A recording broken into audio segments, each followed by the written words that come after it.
आइए प्रिय समय हम मत्ती रचित सुसमाचार उसका 12 अध्याय और उसकी 25 आयत को पढ़ लें। Matthew chapter 12 and verse 25। उसने उनके मन की बात जानकर उनसे कहा, जिस किसी राज्य में फूट होती है वह उजड़ जाता है, और कोई नगर या घराना जिसमें फूट होती है बना ना रहेगा। आइए हम प्रार्थना करें। महान जीवित अनुग्रहकारी पिता परमेश्वर, इस समय हम आपके पवित्र कलाम को जब सुनते हैं, हे प्रभु, आज के कलाम के द्वारा, आज के वचन के द्वारा हर एक घराना, हर एक व्यक्ति विशेष आशीष को प्राप्त करे, ऐसी प्रार्थना करते हैं। तेरे वचन की सामर्थ से हर एक परिवार को, हर एक जीवन को दुभर डाल, ऐसी प्रार्थना करते हैं। और होने दे प्रभु कि तेरा पवित्र आत्मा हमसे विशेष रीति से आज की सुबह बात करे। आने वाला कलाम तेरे पवित्र हाथों में देते हुए दुआ को हम यीशु के नाम से मांगते, इसलिए सुनकर कबूल कर। आमीन। Praise the Lord. प्रियो, आज विशेष करके मैंने जो परमेश्वर का कलाम आपके मध्य बांटने के लिए चुना है, वो परिवार के ऊपर है। लास्ट फ्राइडे हम सब जानते हैं वर्ल्ड फैमिली डे बनाया गया। हम कोई फैमिली डे आज बना नहीं रहे, लेकिन परमेश्वर ने मेरे मन में इस बात को डाला कि जब परिवार के परिवार 50 दिनों से लॉकडाउन में है, ऐसे समय में परमेश्वर अपने परिवारों को एक नया रूप वो देना चाहता है। Praise the Lord. सो परिवार में आगे बढ़ने से पहले सबसे पहले तो मैं मदर्स डे की शुभकामनाएं सारी हमारी माताओं को देता हूं, क्योंकि पिछले सप्ताह इंटरनेट के कमी के कारण हम खुदा के कलाम को आप तक ला नहीं पाए, और सारी माताओं को सल्यूट करता हूं, क्योंकि इस लॉकडाउन के दिनों में मैंने जाना है और देखा है कि सुबह से शाम तक बच्चों ने माताओं का जो जीवन है या माताओं के कामों को बहुत बढ़ा दिया है, और अलग अलग प्रकार के व्यंजनों की, डिशेस की डिमांड इन दिनों में बच्चे कर रहे हैं, और वो बनाकर भी लाती है तो वो कहते हैं वो इस प्रकार से नहीं बना है और उस प्रकार से नहीं बना है। So I can really understand the amount of work mothers are pouring in during this lockdown time। तो सारी माताओं को मैं फिर से एक बार सल्यूट करता हूं और खुदा को धन्यवाद देता हूं कि परमेश्वर ने हमें माताएं दी है, और माताओं के द्वारा हमारे परिवार को उसने आशीषित किया है, और अपनी खूबियों से और अपने प्रेम से उसने हमारे परिवारों को बढ़ाया। Praise the Lord. वचन में आगे बढ़ते हैं। प्रियो, परिवार एक महत्वपूर्ण इंस्टीट्यूशन है जिसे परमेश्वर ने निर्माण और स्थापित किया। Praise the Lord. परिवार एक महत्वपूर्ण इंस्टीट्यूशन है, एक महत्वपूर्ण भाग है इस सृष्टि का, जिसे परमेश्वर ने निर्माण किया है और स्थापित किया है। और हम देखते हैं कि परिवार ही समाज, कलीसिया, राष्ट्र को मजबूत करता है। जो परिवार होते हैं, जो फैमिलीज होते हैं, वो समाज को, कलीसिया को और राष्ट्र को मजबूत करते हैं। प्रियो, इन दिनों में जब लॉकडाउन है तो सबने अपने परिवार का, अपने घर का महत्व जाना है और हम सब बीते 51 दिनों से अपने घरों में, अपने फैमिलीज के साथ, अपने बच्चों के साथ, अपने माता और पिता के साथ हम बंद पड़े हुए हैं। और हर एक जन इन दिनों में अपने घर में रहना चाहता है, अपने परिवार में रहना चाहता है। देखिए, हम देख रहे हैं कि दिन प्रतिदिन न्यूज में हम देख रहे हैं कि कैसे परिवार के परिवार, फैमिली के फैमिली, लेबर्स लोग अपने घरों को जाना चाहते हैं, अपने परिवारों के साथ रहना चाहते हैं। वो यहां वहां रहना नहीं चाहते, वो अपने फैमिलीज में और अपने परिवारों के साथ रहना चाहते हैं। और इन दिनों में बहुत से लोगों ने परिवारों का जो महत्व है या फैमिली का जो महत्व है उसको जाना है। परिवार एक ऐसा जगह है प्रियो, जहां पर हम सब मिलकर प्रेम से, स्नेह से रहते हैं, एक दूसरे को सपोर्ट करते हैं, एक दूसरे को लेकर चलते हैं। और परिवार ऐसा समझिए है पृथ्वी पर स्वर्ग है। लेकिन हम देखते हैं कि जिस प्रकार से पहले परिवार को शैतान ने विध्वंस किया था, वैसे आज भी हम देखते हैं कि शैतान ने परिवारों को विध्वंस किया हुआ है, उजाड़ कर रखा हुआ है, डिस्टर्ब करके रखा है, परिवारों को डिवाइड करके रखा है। हमने अभी परमेश्वर के वचन को पढ़ा कि या घराना जिसमें फूट होती है बना ना रहेगा। निश्चित ही यदि परिवार में फूट रहती है तो परिवार सुखी नहीं रहता है, बना नहीं रहता है और वहां पर बहुत सी उलझनें रहती है, बहुत से कंफ्यूजन्स रहते हैं, बहुत से प्रॉब्लम्स रहते हैं।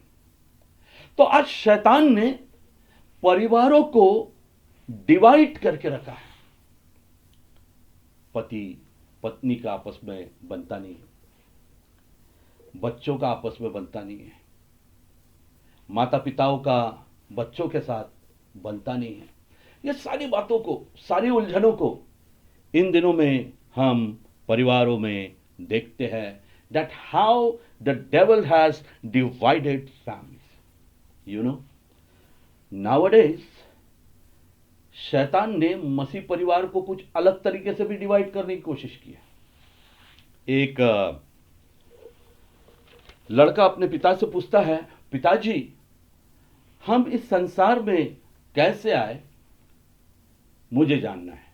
How the creation took place and मनुष्य कैसा बनाया गया, हम कैसे इस दुनिया में आए। तो उसने क्रिएशन की पूरी स्टोरी बताया कि परमेश्वर ने मिट्टी से आदम को बनाया, उसमें श्वास फूकी, फिर हवा को बनाई और उनसे परिवार का निर्माण हुआ है और हम उनके भाग हैं। आज जो कुछ हम हैं वो आदम और हवा के कारण है। लड़का बड़ा खुश हो गया। फिर वो अपने माँ के पास गया और अपने माँ से पूछने लगा कि माँ, मुझे तुझसे जानना है कि हम इस संसार में कैसे आए, हम मनुष्य कैसे बने। तब माँ ने उससे कहा, बेटा हम जो है बंदर से आए हैं। पहले बंदर थे, फिर धीरे धीरे रूप बदलते गया। So we have come from monkey. हम वैसे देखे जाए तो हम बंदर हैं। लड़का बड़ा पजल हो जाता है कि भाई पिता एक बात बता रहा है, माता एक बात बता रही है। अपने पिता से जाके कहता है, पिताजी पिताजी आपने बड़ा मुझसे झूठ कहा है कि आपने कहा है कि हम आदम के द्वारा आए हैं, लेकिन माताजी तो कहती है हम बंदरों के द्वारा आए हैं। तब पिता उससे कहता है, बेटा ऐसा है, मैं जो हूं आदम से आया हूं, लेकिन तेरी मां और उसकी जो फैमिली है वो बंदर से आए। ठीक है। इसी तरह से आज हम देखते हैं कि शैतान ने मसीह परिवारों को भी बांट के रखा है। मैं इस बात को देख रहा हूं, पिता एक मत के मानने वाले चर्च को जाता है, माता एक मत को मानने वाले चर्च को जाती है। फॉर एग्जाम्पल, कोई मेथोडिस्ट जाता है, कोई पेंटिकॉस्टल जाता है, कोई हम देखते हैं अलग अलग जो चर्चेस है, करिस्मेटिक चर्चेस जाते हैं।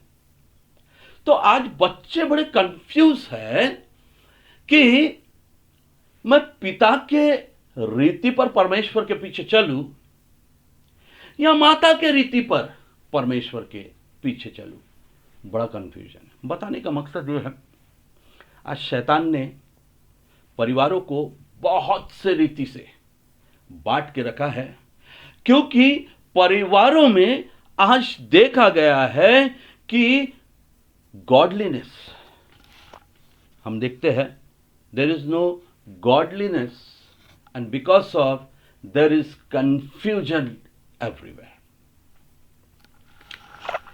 कुछ परिवारों को जब हम पवित्र शास्त्र की देखते हैं तो हमें मालूम पड़ता है कि किस प्रकार उससे ये परिवार को या इन परिवारों को शैतान ने डिवाइड करके रखा था, शैतान ने इनको कंफ्यूज करके रखा था। इस कारण से इन परिवारों में विध्वंस देखा गया, because devil has intervene there. क्योंकि शैतान को उन परिवारों में या उसके कार्यों को, उसके पद्धति को उन परिवारों में मौका दिया गया। सबसे पहले तो हम देखते हैं आदम और हवा कि शैतान ने उनको ऐसा डिवाइड किया कि वो परमेश्वर से दूर हो गए। आखिर आदम परमेश्वर पर ही ब्लेम लगाने लग गया कि तूने जो स्त्री दी है उसके कारण ये हुआ है। उनके बच्चे एडम और ईव के दोनों बच्चे can and able, they were divided in their faith, in their view, in their understanding. मुझे नहीं मालूम कि कौन सी गलती आदम और हवा से वहां हुई कि उनके बच्चे डिवाइडेड थे, उनके बच्चे एक मन के नहीं थे, और उस कारण से हम देखते हैं कि एक भाई ने दूसरे भाई का घात किया। शैतानी कार्य, शैतान ने विभाजित कर कर रखा था। आगे देखते हैं लूत और अब्राहम को शैतान ने विभाजित किया। एक परिवार था वो, दे वर लाइक अ फैमिली, लेकिन उसने लूत को ऐसे नगर में लेकर गया जहां पाप बढ़ गया था। क्योंकि शैतान हमारे परिवारों को बांटकर हमारे जीवनों में पाप के प्रवेश को लाता है। पाप यानी विनाश का जो काम है शैतान हमारे जीवन में करता है। इज़ाक और रेबेका, हम देखते हैं कि परमेश्वर ने प्रॉमिस किए गई संतति में से the first of spring Isaac, उसका पहला परिवार रबका, ये परिवार बटा हुआ था चीजों। दिस फैमिली वॉज डिवाइडेड, और हम देखते हैं कि रबका जो है याकूब से प्रेम करती है। ऐसा लिखा है, बाइबल हमको बताती है कि उसने याकूब से प्रेम किया, याकूब से प्रीति रखती थी, ऐसा लिखा हुआ है। यदि आप उत्पत्ति उसका 23 अध्याय 8 से लेकर 10 तक पढ़े, याकूब से प्रीति वो रखती थी। यानी इसका मतलब क्या हुआ? वो अपने बड़े बेटे से प्रीति नहीं रखती थी, हो सकता है, और वैसा ही हुआ। उसने इन बच्चों को डिवाइड किया। पहलौठा बाप का प्रिय था, छुटका जो है मां का प्रिय था। और हम देखते हैं कि एक भाई यहां पर दूसरे भाई को धोखा देता है। जब परिवार बटे रहते हैं तो शैतान को मौका मिलता है भाइयों को और मां बाप को वो बांटता है, वहां धोखाधड़ी होती है। वहां बहुत से ऐसे शैतानी कार्य होते हैं जो एक परिवार में नहीं होना चाहिए। बड़ा सुंदर परिवार ये, लेकिन यहां देखते हैं कि एक भाई ने दूसरे को धोखा दिया और दोनों भाई एक दूसरा जो बड़ा भाई है अपने छोटे भाई के खून का प्यासा हो गया।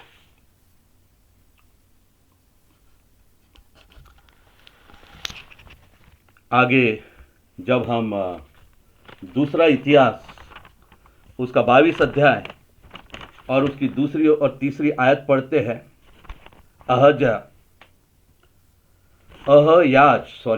अहयाज जब राजा बना, जो यहोराम का पुत्र था, और उसकी माता का नाम अतल्य था।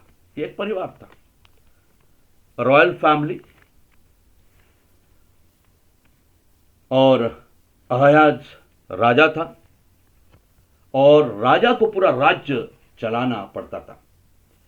परमेश्वर के कलाम में हम पढ़ते हैं कि ऐसा लिखा है दाऊद के विषय में कि उसने वही किया जो यहोवा के दृष्टि में बुरा था। लेकिन इस राजा के विषय में लिखा है कि उसने यहोवा के दृष्टि में जो बुरा है वही किया। क्यों? क्योंकि बाइबल हमको बताती है कि अतल्या जो उसकी माता थी, उसने उसको दुष्टता करने की सम्मति दी। क्या करने की सम्मति दी? दुष्टता करने की सम्मति थी।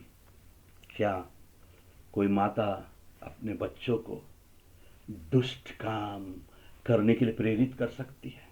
लेकिन बाइबल तो इन उदाहरणों से भरे हुए मेरे प्रियो कि यहां पर जब शैतान ने इंटरवेन किया, शैतान इन परिवारों का कब्जा करता है, शैतान जब इस परिवार को विभाजित करता है तो परमेश्वर से दूर लेके जाता है और यह मां उसको दुष्टता करने की सम्मति देती है। 1 साल राज्य किया क्योंकि उसका राज्य पे परमेश्वर की आशीष नहीं थी। ये कुछ एग्जाम्पल मैंने आपके सम्मुख लिया कि शैतान ने कैसे इन फैमिली को डिस्टर्ब किया, कैसे विभाजित किया, कैसे परमेश्वर से दूर लेकर गया, कैसे माता पिता दूर थे, कैसे बच्चों को गलत मार्गदर्शन दिए गए, कैसे एक ऐसे शहर में लूट जाकर रहने लगा जो पाप से भरी हुई थी, कैसा एक भाई दूसरे भाई को मारता है, कैसा एक पति अपने नाकामियों के लिए परमेश्वर पर दोष लगाता है, क्योंकि शैतान ने इनके जीवन में काम किया। यदि आप यहूदी जो धार्मिक अनुष्ठान है, द रिलीजियस पैटर्न या जो भी अनुष्ठान यहूदी के है, उनको देखें तो हर दिन सुबह और शाम एक यहूदी परिवार को शेमा, ये जो उच्चारण है, शेमा ये जो लफ्ज है, ये परमेश्वर के जो कलाम है, उनको उन्हें रिसाइट करना पड़ता है, उच्चारण करना पड़ता है, बोलते रहना पड़ता है। सुबह शाम की प्रार्थना में उन्हें ये कहना पड़ता है, शेमा यानी ईयर। और हम व्यवस्था विवरण उसके 6वें अध्याय को जब हम पढ़ते हैं तो लिखा है, O Israel, the Lord is your God, the Lord is one. ये उनको सुबह शाम बोलते रहना पड़ता है।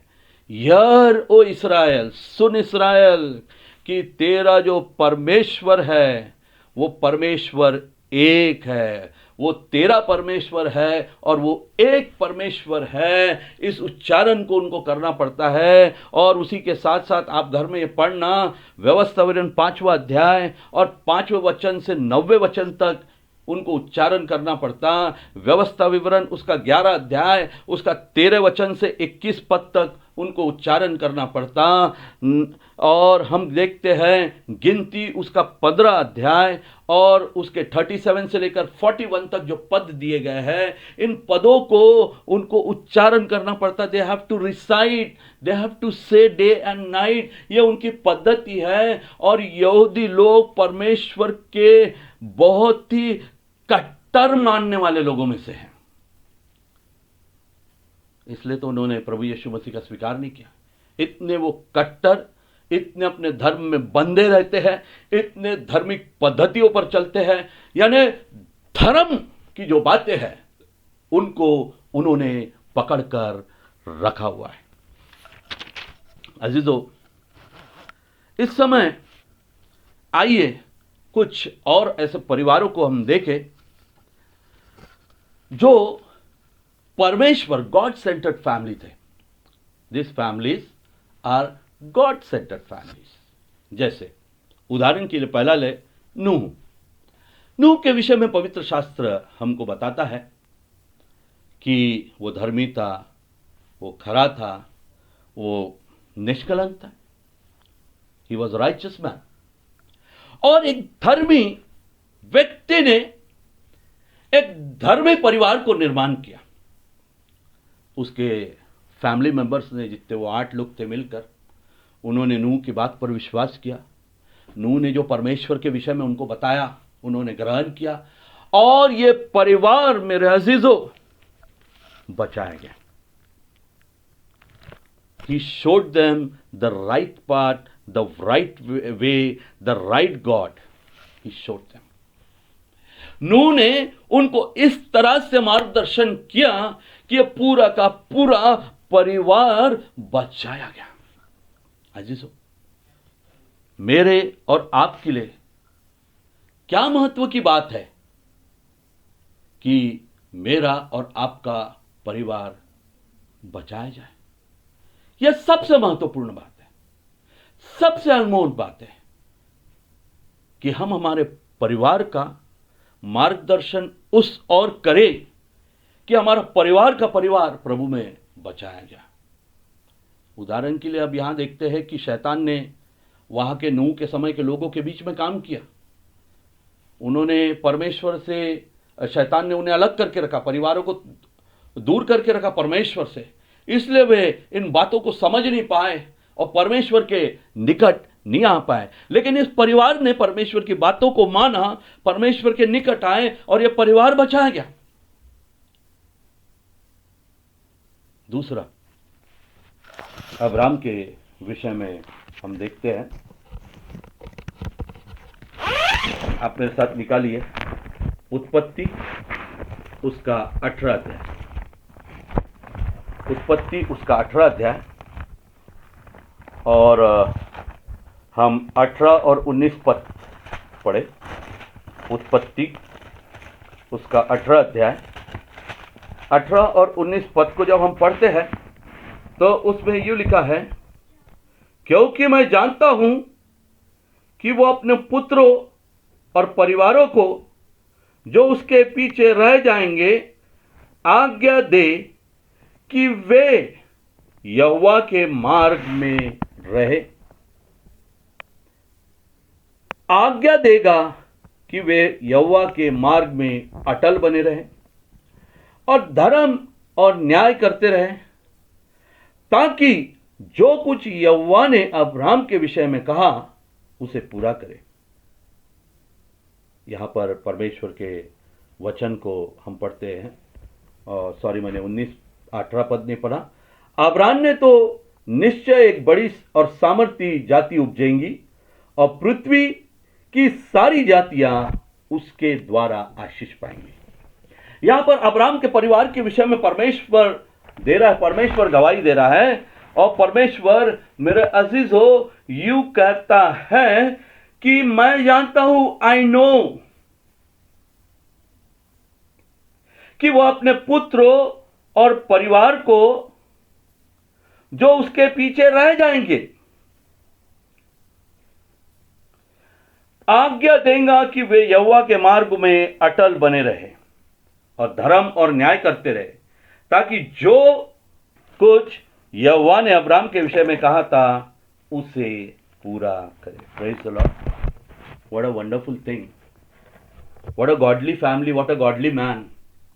यहां पर परमेश्वर कहता है, और यहां पर हम देखते इस बातों को कि वो अपने परिवार को ऐसी शिक्षा देता है अब्राम कि उसके पीछे, यानी वो जब नहीं रहेगा तो भी इन बातों में वे बने रहेंगे, इन मार्गों में वे चलते रहेंगे, इन अनुष्ठानों में बने रहेंगे, इस परमेश्वर में, इस यहोवा परमेश्वर में वे बने रहेंगे, उसके पीछे वे सदा चलते रहेंगे। एक ऐसे परिवार की स्थापना उसने किया।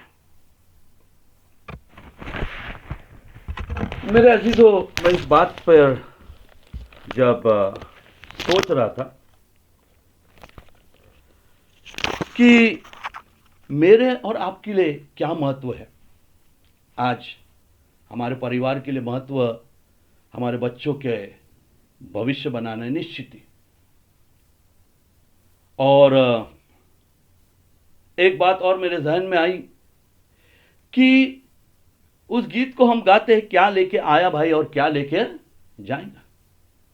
निश्चित ही जो मैं और आप इन्वेस्ट कर रहे हैं अपने बच्चों पर, पैसा, समय, बहुत कुछ वी आर इन्वेस्टिंग कि हमारे बच्चों का भविष्य बन जाए, और निश्चित ही वो जरूरी भी है। लेकिन मेरे अजीजों, अगर आत्मिक इन्वेस्टमेंट हम हमारे बच्चों पे करेंगे, दुनिया का जो इन्वेस्ट हम हमारे बच्चों को बनाकर जाएंगे, जैसे हम खाली हाथ जाने वाले हैं, वैसे हर एक संतति खाली हाथ जाएंगी। लेकिन अगर हम अपने बच्चों के जीवन में परमेश्वर के राज्य का इन्वेस्टमेंट करेंगे, हमारे खुदा का इन्वेस्टमेंट करेंगे, गॉडलीनेस इनकलकेट करेंगे, उनको परमेश्वर के नजदीक हम रखेंगे, परमेश्वर के राहों पर हम चलाएंगे, ये इन्वेस्टमेंट जब हम करेंगे तो इस दुनिया से खाली हाथ तो वो जाएंगे, लेकिन स्वर्ग पाएंगे। Praise the Lord. यदि मनुष्य संसार को प्राप्त कर ले, संसार की सारी बातों को प्राप्त कर ले, धन दौलत को प्राप्त कर ले, विद्या को प्राप्त कर ले, औहदे को प्राप्त कर ले, और अपनी आत्मा का नाश कर ले, तो क्या फायदा। हाँ मेरे अजीजों, आज की संध्या अन्य बातों के अलावा, where is the spiritual investment, like Abraham, वो ही आत्मिक इन्वेस्टमेंट हमको हमारे जनरेशन के लिए, उनके आने वाले जनरेशन के लिए हमको करना है। यदि हम राइचस रहेंगे तो हमारा जनरेशन भी राइचस रहेंगे, और इस प्रकार से हमने जो हमारे बच्चों को में इनकलकेट किया है, जो हमारे बच्चों पे आत्मिक बातों का इन्वेस्टमेंट किया है, वो भी अपने बच्चों को उसी प्रकार से सिखाएंगे, उसी प्रकार से परमेश्वर में वे आगे उन्हें लेकर जाएंगे। तो अब्राम के जीवन से हम सीखते हैं कि इस परिवार को देखते हम तो पता चलता है कि उसने उनको वो सिखाया कि उसके बाद भी वे यहोवा को मानते रहेंगे और यहोवा के पीछे चलते रहेंगे।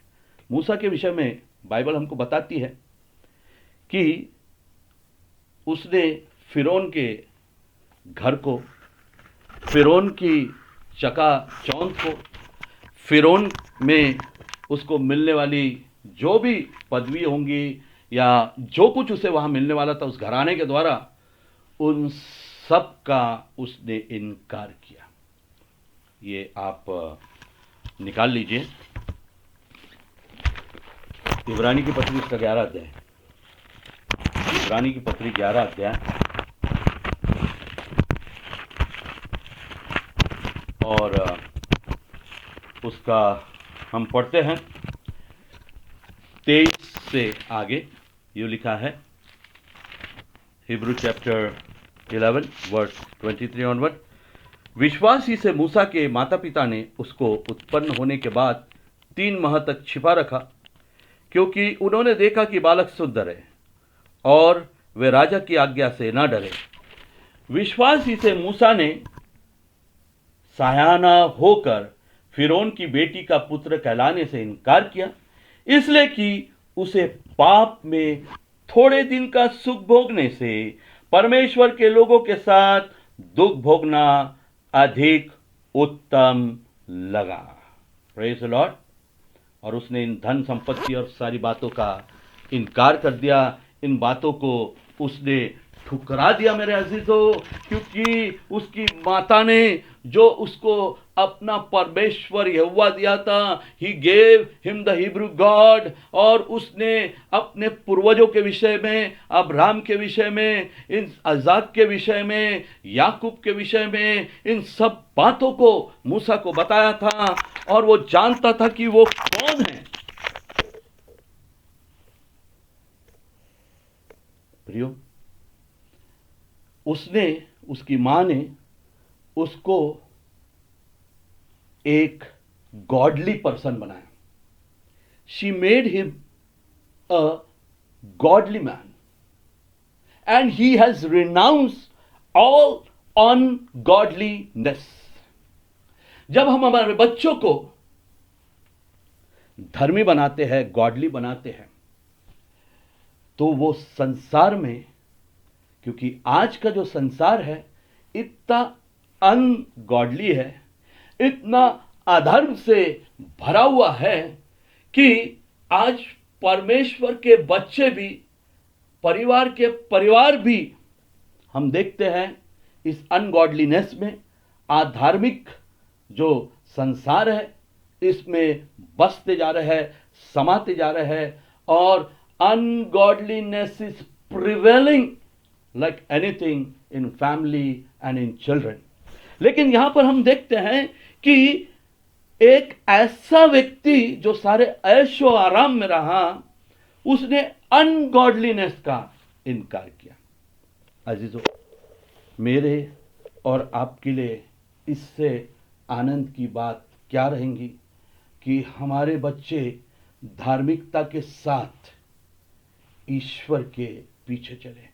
हमारे बच्चे इन संसार की नशीली आदतों से दूर रहते हुए, संसारिक बहुत सी ऐसी मोह माया से दूर रहते हुए, संसारिक ऐसी चकाचौंध से दूर रहते हुए खुदा के पीछे चले। उसके लिए मुझे और आपको हमारे बच्चों पर इन्वेस्ट करना पड़ेगा। आगे, एल्काना और हन्ना। हम जानते हैं हन्ना और एल्काना सामुएल के माता पिता थे, और बाइबल आप जानते हैं किस प्रकार से हन्ना ने उसे मांगा था, और उसे अर्पण जब हन्ना करती है तो इस प्रकार से लिखा हुआ है, बड़ी सुंदर आयत है, मुझे बड़ी अच्छी लगती है वो।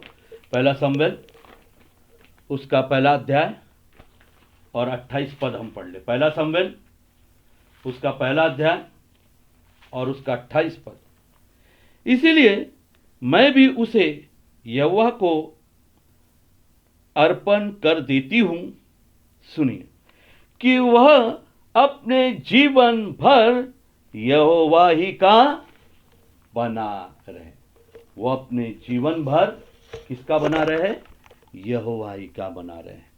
वो अपने बच्चे को अर्पण करती। What a desire of a mother and father, और मदर स्पेशली, कि वो चाहती है कि मेरा बच्चा जो है यहोवा में बना रहे। क्या मेरी और आपकी ऐसे डिजायर है कि हमारे बच्चे परमेश्वर में बने रहें, उसके वचन में बने रहे, उसकी धार्मिकता में बने रहे, हमारा परिवार उसके पवित्रता में बना रहे? यानी क्या हमारी ऐसी इच्छा है? अजीजों, होने दीजिए कि हमारी भी तमन्ना रहे कि हमारे बच्चे नहीं लेकिन हम भी परमेश्वर में बने रहें। और बाइबल कहती है, यदि तुम मुझ में बने रहोगे, यूहन्ना 15, तो मैं तुम में बना रहूंगा। यदि हमारे बच्चे, हमारा परिवार उसमें बना रहेगा तो वो भी हम में बना रहेगा, और हमारा परिवार फलदाय होगा, हमारे बच्चे फलदाय होंगे, हमारे बच्चों को परमेश्वर फलदाय बनाएगा, परमेश्वर उन्हें आशीषित करेगा, उन्हें बढ़ाएगा, उन्हें खड़ा करेगा, जैसा सामुएल को उसने किया। उस प्रकार से परमेश्वर हमारे बच्चों के लिए भी करेगा। क्या मेरी और आपकी तमन्ना है कि हमारा परिवार या हमारे बच्चे परमेश्वर में सदैव बने रहे? फिर हम देखते हैं तीमुथियुस के विषय में। हम निकाल ले दूसरा तीमुथि उसका पहला अध्याय और उसकी 5वीं आयत मैं आपके लिए पढ़ता हूं। 2 तीमुथि चैप्टर 1 और वर्स 5। मुझे तेरे उस निष्पक्ष विश्वास की सुधि आती है जो पहले तेरी नानी लुईस और तेरी माता यूनेकी में था, और मुझे निश्चय है कि तुझ में भी है। Praise the Lord. यहां पर हम एक और जिम्मेदारी को परिवार के देखते हैं कि यहां हम देखते हैं कि तीमुथियुस के विषय में और एक वचन थोड़ा पढ़ ले। तीसरा अध्याय, 2 तीमुथि तीसरा अध्याय और 15 पद। और बचपन से पवित्र शास्त्र तेरा जाना हुआ है, जो तुझे मसीह पर विश्वास करने से उद्धार प्राप्त करने के लिए बुद्धिमान बना सकता है। पहले से, यानी बचपन से तेरा परमेश्वर का वचन तेरा जाना हुआ है, ऐसा यहां पे परमेश्वर का कलाम हमसे कहता है। यहां पर हम देखते हैं एक परिवार की दोहरी जवाबदारी को। यहां पर केवल मां ने ही नहीं तीमुथि को इन बातों को सिखाया है, लेकिन उसके नानी का भी या उसके ग्रैंड मदर का भी वर्णन यहां पर किया हुआ है कि वे उनके द्वारा, जैसा उनका विश्वास था उसी प्रकार से तीमुथियुस का भी विश्वास है। कई बार हमको ऐसा लगता है कि हमारी जो जिम्मेदारी है हमारे शादीशुदा हुए बच्चों के प्रति समाप्त हो गई है, और कई बार हम ऐसा कहते हैं वो जाने और उसका संसार जाने। कई बार कहते हैं कि उसने अपने मन से शादी कर ली है। वो बहुत सी बातों को हम कहते हैं। आपको मालूम है, तीमुथियुस की जो मां थी उसने एक गैर मसीह से या गैर यहूदी से विवाह किया था। एक्ट्स में इसका वर्णन है। लेकिन फिर भी यहां पर उसकी ग्रैंड मदर का एक रोल देखते हैं कि उसने और उसकी बेटी ने, जो तीमुथियुस की माता है, उन्होंने मिलकर तीमुथि को बचपन से खुदा के कलाम को सिखाया है और प्रभु में उसे बढ़ाया है। आज उसके विश्वास की चर्चा पौलुस करता है।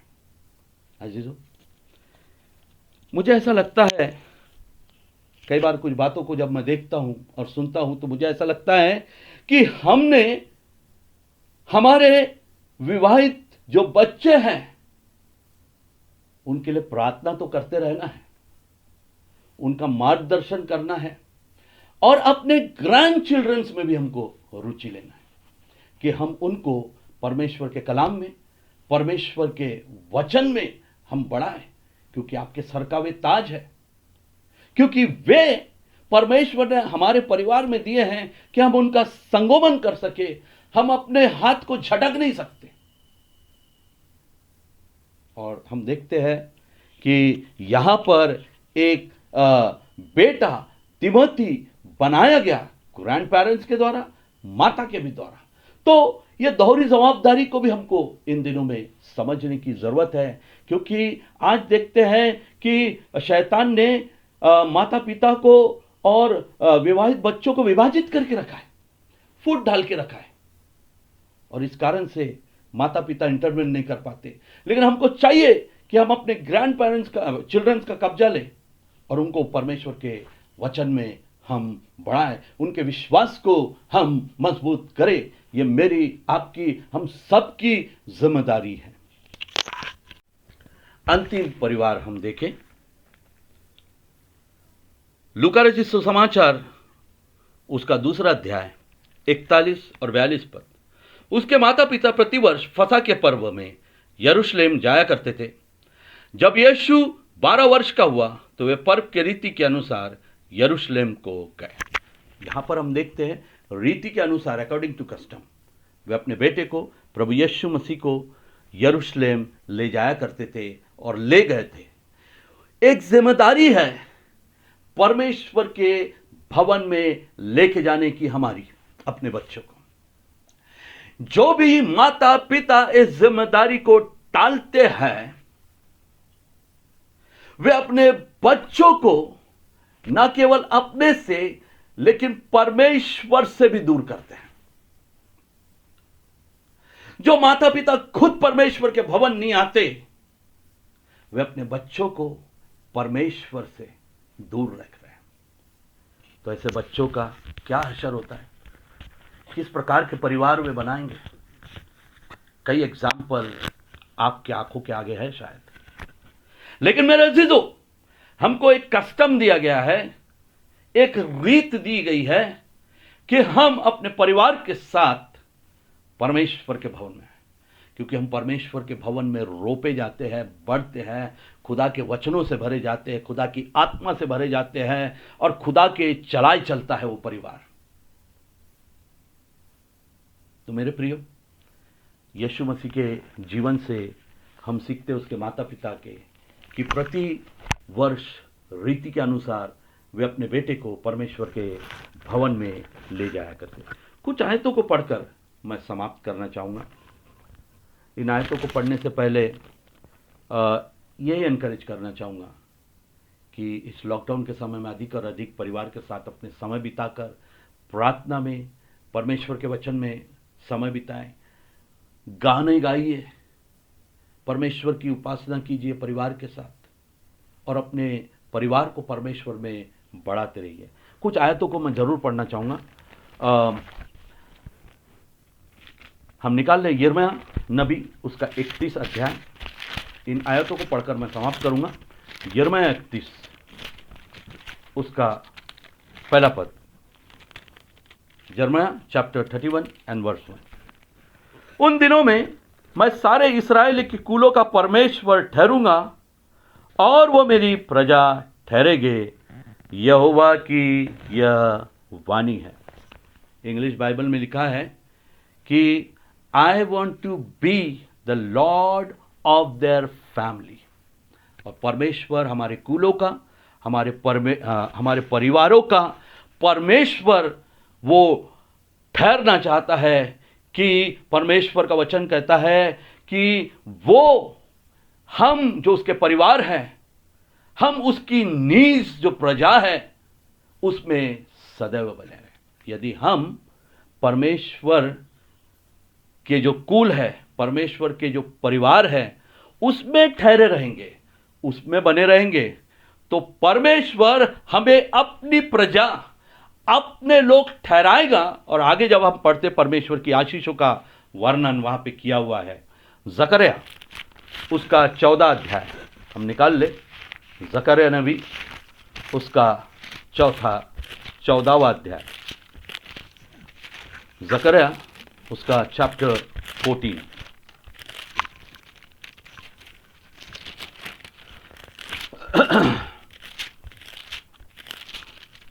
चौदहवां अध्याय, और हम 16 और 17 पद पढ़ लेंगे। जकरिया चैप्टर 14, 16 एंड 17। तब जितने लोग यरूशलेम पर चढ़ने वाली सब जातियों में बचे रहेंगे, वे प्रति वर्ष राजा को, अर्थात सेनाओं के यहोवा को दंडवत करने और झोपड़ियों का पर्व बनाने के लिए यरूशलेम में जाया करेंगे।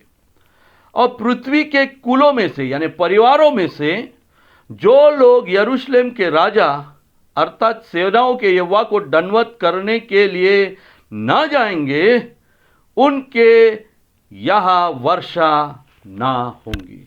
यानी जो परमेश्वर के निकट परमेश्वर की आराधना नहीं करेंगे, परमेश्वर के नहीं ठहरेंगे, परमेश्वर की उपासना नहीं करेंगे, वहां लिखा है कि वे आशीष को यानी वर्षा को प्राप्त नहीं करेंगे। ना है तो को आप पढ़े, परमेश्वर और अच्छे रेवलेशन बातों को आपको बताएगा कि जो नहीं करेंगे उनके यहां वर्षा नहीं होंगी यानी आशीष नहीं होंगी, ऐसा परमेश्वर का वचन कहता है। भजन संहिता 127 और उसकी पहली आयत, हम सबको ये आयत मालूम है, बड़ी सुंदर आयत। यदि घर को यहोवा ना बनाए तो हमारे बनाने वालों का परिश्रम व्यर्थ होगा। यदि नगर की रक्षा यहोवा ना करे तो रखवाले का जागना व्यर्थ ही ठहरेगा। यह प्रभु का वचन इस प्रकार से कहता है। फिर और एक आयत हम पढ़ेंगे जो पाई जाती है इफिसियों की पत्री, जो विशेष करके सभी प्यारे बच्चों के लिए मैं पढ़ना चाहता हूं।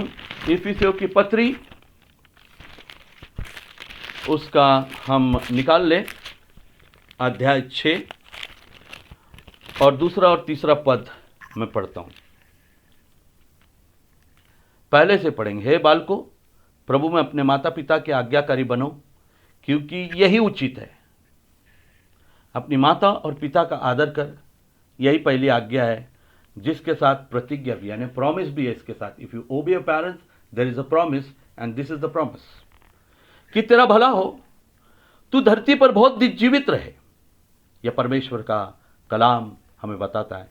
और माँ बाप के लिए लिखा है, बच्चे वालों अपने बच्चों को रीस ना दिलाओ, परंतु प्रभु की शिक्षा और चेतावनी देते हुए उनका पालन पोषण कर। प्रभु की शिक्षा माता पिता दे, और बच्चों से कहा गया है माता पिता की आज्ञा मानो तो तुम्हारा भला होगा और धरती पर बहुत दिन तुम जीवित रहेंगे। मुझे बच्चों को बता दीजिए, दुनिया में कोई भी मित्र आपके साथ आपके प्रॉब्लम्स में, आपके डिफिकल्टी में नहीं रहेगा, आपको छोड़कर चला जाएगा। केवल और केवल आपके माता पिता अपने खून के आखिरी कतरे तक तुम्हारे साथ रहेगा। They will only support you and they will only build you. Don't lean on your friends, they will always bring deceptions in your life. So obey your parents and God will bless you. उसके साथ अंतिम आयत हम पढ़ ले, नीति वचन उसका 24 अध्याय और तीसरी और चौथी आयत। घर बुद्धि से बनता है और समझ के द्वारा स्थिर होता है। अंत के दिनों में हम अपने घर को बनाने के लिए अपनी अपनी बुद्धि लगा रहे हैं, लेकिन प्रियो, बुद्धि केवल परमेश्वर का वचन देता है। बाइबल कहती है जो बुद्धिमान है उसने अपना घर चट्टान पर बनाया, यानी जो परमेश्वर की आज्ञा को मानता है, जो परमेश्वर के वचन पे चलता है, जो एक धर्मी परिवार की स्थापना करता है, वो अपना घर चट्टान पर बनाता है। फिर आंधी भी आ जाए, तूफान भी आ जाए, वो कभी गिरता नहीं। वो है बुद्धि, और बुद्धि केवल परमेश्वर के वचन से मिलती है, सामर्थ परमेश्वर के वचन से मिलती है, और समझ के द्वारा स्थिर होता है। और परमेश्वर का वचन हमको समझ देता है, सहन शक्ति देता है, प्रेम देखता है एक दूसरे को सहने के लिए, कि उसके द्वारा हमारा परिवार बनाया जाता है। क्योंकि हम लोग आजकल अपनी अपनी समझ का सहारा ले रहे हैं और परमेश्वर पर निर्भर नहीं हो रहे हैं, और अपने समझ के द्वारा अपने परिवार को निर्माण करने की निर्माण कर रहे हैं। लेकिन हमको संपूर्ण मन से यहोवा पर भरोसा करना है, यहोवा पर हमारी समझ जाकर रुकना चाहिए कि परमेश्वर हमारे परिवार को स्थिर करे। सो अजीजों, अंत के दिनों में in this ungodly world God is looking for a godly family. और केवल मैं और आप एक ऐसा गॉडली फैमिली निर्माण कर सकते हैं जो परमेश्वर की इच्छा के अनुसार है। और प्रियो, हम जो जनरेशन बनाएंगे, दुनिया में से वो शायद खाली हाथ चला जाएगा, लेकिन वो स्वर्ग प्राप्त करेगा, ये जरूर याद रखना। तो मेरा आपका हर परिवार का यह दायित्व है कि अपने परिवार को वो परमेश्वर की ओर लेकर जाए, ताकि हर एक परिवार का हर एक सदस्य स्वर्ग का वो निवासी बन सके, ताकि मैं और आप जब हम जाएं तो अपने परिवार को वहां देखकर हम आनंद मना सके। क्योंकि परमेश्वर का वचन कहता है कि हम सदा सदा सदा सदा तक उसके बादशाह में रहेंगे। तो उस सदा काल के बादशाह में रहने के लिए हमको तो एक गॉडली फैमिली बनाना ही पड़ेगा। होने दे प्रभु इस वचन के द्वारा आपको बड़ी आशीष दे। आइए प्रार्थना करें। महान जीवित अनुग्रहकारी पिता परमेश्वर, धन्यवाद देते तेरे कलाम के लिए जो तूने हमें दिया है। होने दे प्रभु इस वचनों के द्वारा हर एक परिवार आशीष ही नहीं पाए प्रभु, लेकिन प्रभु जी हर एक परिवार निर्माण किया जाए, ऐसी प्रार्थना करते हैं, ताकि हर एक जन स्वर्ग का वो निवासी बन सके। शैतान की हर एक ताकतें जो इन वचनों को चुराती है, यीशु के नाम से तोड़ी जाए। And every family in this lockdown time in वचनों पर वो मनन करे और एक ऐसा परिवार को निर्माण करे जो तेरी इच्छा के अनुसार है, जो तेरे पीछे चलने वाला हो, जो तुझसे मोहब्बत करने वाला, बच्चे तुझसे मोहब्बत करने वाले हैं, माँ बाप तुझसे मोहब्बत करने वाले हैं। ऐसा एक परिवार, सुंदर परिवार तू बना, ऐसी प्रार्थना करते हैं। Bless each and every family. धन्यवाद देते फिर से एक बार प्रभु जी, आज की संपूर्ण हमारी आराधना तूने आशीषित की। आने वाला सप्ताह भी हमारे एक के लिए तू आशीषित कर। और जब लॉकडाउन बढ़ रहा है प्रभु, और तू हमको समय दे रहा है तेरे निकट आने के लिए, तो हमारी सहायता कर। इस कोविड-19 को तू प्रभु अपने हाथ में लेकर, जख्मीले हाथों में लेकर समाप्त कर, ये दुआ मांगते हैं। हर एक पीड़ित को तू शिफा दे प्रभु जी। वैक्सीन बनने में तू अपनी बुद्धि दे, पवित्र आत्मा की सामर्थ तू डेल कि पवित्र आत्मा उन्हें सिखाए, ऐसी प्रार्थना करते हैं। और प्रभु फिर से एक बार हमारे हर एक कलीसिया के परिवार को, विश्वासी परिवारों को तेरे पवित्र हाथों में देते हैं कि हर एक परिवार को अपने लहू में ढाक, हर एक को अपने लहू में ढाक और हर एक की तू रक्षा कर। जबकि ये वायरस बढ़ते जा रहा है, हमारी आंखें तेरी ओर लगी है। जैसा यहोशाफात कहता है कि हमें कुछ समझ नहीं आता है, लेकिन फिर भी हमारी आंखें तेरी ओर लगे, क्योंकि हमारी मदद केवल तेरी ओर से आती है प्रभु। इसलिए सहायता कर, मदद कर, अनुग्रह कर, और इन दिनों में तेरे और निकट लिया। सारी बातों को हम तेरे पवित्र हाथों में देते हैं और दुआ को यीशु के नाम से मांगते, इसलिए सुन कबूल कर। आमीन। आए प्रभु ने सिखाई प्रार्थना करे, हमारे पिता तू जो स्वर्ग में है, तेरा नाम पवित्र माना जाए, तेरा राज्य आए, तेरी इच्छा जैसे स्वर्ग में पूरी होती है वैसे पृथ्वी पर। हमारे प्रतिदिन की रोटी आज हमें दे, और जिस प्रकार हमने हमारे अपराधी को क्षमा किया, वैसे ही तो हमारे अपराधों को क्षमा कर। हमें परीक्षा में न ला, परंतु बुराई से बचा, क्योंकि राज, पराक्रम और महिमा सदा तेरी है। आमीन। अब हमारे परमेश्वर पिता का प्रेम, प्रभु यीशु मसीह का अनुग्रह और पवित्र आत्मा की संगति हर एक उपस्थित परिवार पर, खुदावन प्रभु यीशु मसीह दोबारा आगमन तक होती रहे और बनी रहे। आमीन।